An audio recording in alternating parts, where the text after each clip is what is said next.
In the winter of 1812, Napoleon Bonaparte marched 600,000 elite soldiers into Russia. Fewer than 100,000 returned alive. For centuries, historians focused on the brutal Russian winter as the primary cause of this collapse. But the timing of the disaster suggests a different culprit, one found not in the weather, but in a neurological shift within Napoleon himself. This wasn't a failure of intelligence. It was a specific type of mental erosion that occurs when a leader is exposed to absolute, unchecked success for too long. This condition is known as Hubris Syndrome.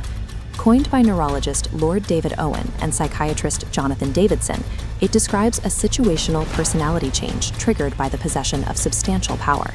Researchers describe it as a functional rewiring of the brain. Prolonged authority and isolation can flood the system with dopamine, eventually altering how a leader processes risk and reality. To see how this biological hazard dismantled the French Empire, we have to look at Napoleon's trajectory, not as a series of battles, but as a clinical progression. In 1799, Napoleon was a hyper-rational calculator.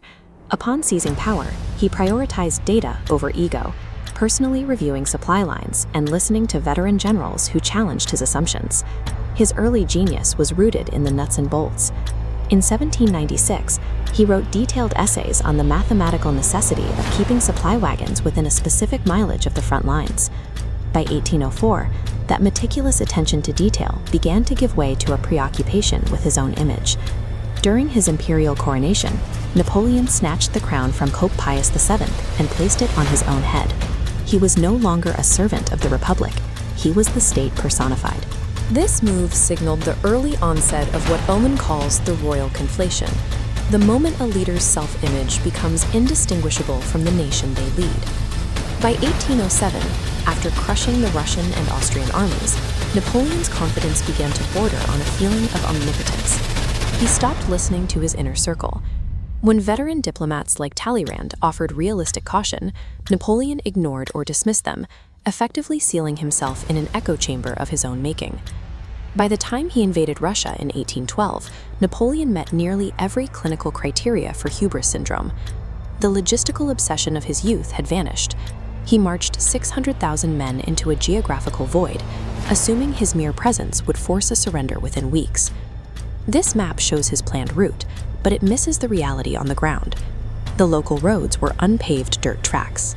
After the first summer rains, they turned into deep mud, trapping his massive supply wagons and stalling the entire Grande Armée. When his marshals warned him that thousands of horses were starving before they even reached Vilnius, Napoleon accused them of cowardice. He was losing contact with the physical limitations of his own army. The invasion didn't fail because of a sudden change in the weather. It failed because Napoleon's success had created a cognitive barrier that prevented him from acknowledging any data that conflicted with his vision. This detachment culminated in Moscow. Napoleon occupied a burning, empty city and waited for a surrender note that never came, unable to process the fact that he had already lost. The logistical nightmare he found himself in was exactly what his younger 1796 self had warned against. The situational nature of the syndrome became clear during his final exile. Once the power was removed, the symptoms remitted. He wasn't suffering from a permanent mental illness, but a temporary poisoning caused by authority. Without the guardrails of accountability, even a mind as brilliant as Napoleon's can become a weapon against its own interests. This isn't just a 19th century historical curiosity. Because hubris syndrome is a biological hazard of leadership, it remains a constant risk. The same cognitive glitches that dismantled the Grande Armée are currently at work in modern boardrooms and political offices, where isolation and success can slowly sever a leader's connection to reality. The greatest threat to a successful leader isn't their competition. It is the unchecked biology of their own achievement.